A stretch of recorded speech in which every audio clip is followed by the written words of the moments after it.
Let me be direct. DRG will expose weak hospital leadership. Hindi ito billing adjustment, hindi ito simpleng policy change. DRG is a profitability filter. And if your hospital is not prepared, you will bleed revenue quietly, repeatedly, at hindi mo agad mapapansin. If you are hospital owner, CFO, medical director, board member, listen carefully. Once DRG is fully implemented, excuses will not protect your margins, preparation will. First reason, DRG will shrink your margins if you don't capture severity properly. Under DRG, you are not paid for effort, you are paid for classification. Ibig sabihin, if documentation fails to show complexity, you get paid less. Same patient, same cost, lower reimbursement. That is margin compression. And the dangerous part, hindi dramatic ang pagbaba. It looks small until finance realizes your profitability per case is declining month after month.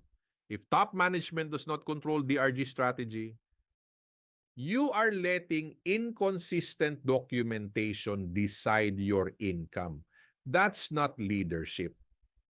That's gambling.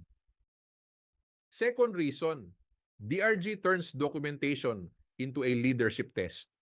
Most hospitals treat documentation like paperwork.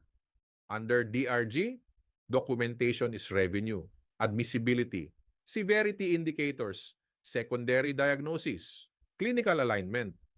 If doctors are not aligned, if department heads are not accountable, if there is no monitoring system, inconsistency increases. An inconsistency attracts audit. Doctors document for patient care, auditors review for defensibility. Different mindset. If leadership does not bridge that gap, culture breaks. And when culture breaks, revenue suffers. DRG is not a billing project. It is a governance transformation. And governance starts at the top. Third reason, audit exposure will increase. Guaranteed. When payment depends on classification, severity trends are tracked. If your hospital shows high complexity patterns, auditors will look. If documentation cannot defend that pattern, you create risk.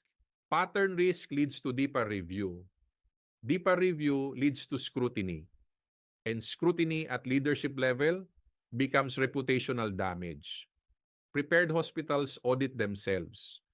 Unprepared hospitals get audited publicly. Which one are you building? Here's the uncomfortable truth. DRG is not dangerous. Unprepared leadership is, okay?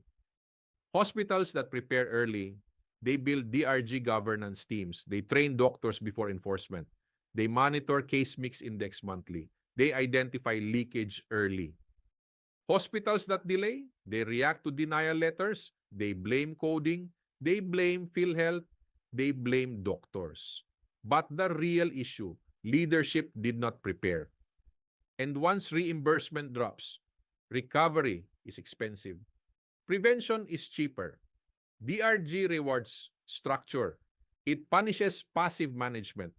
If you want to protect your hospital's revenue before DRG fully hits, start preparing now. This is Coach Doc Ben. Subscribe and see you soon.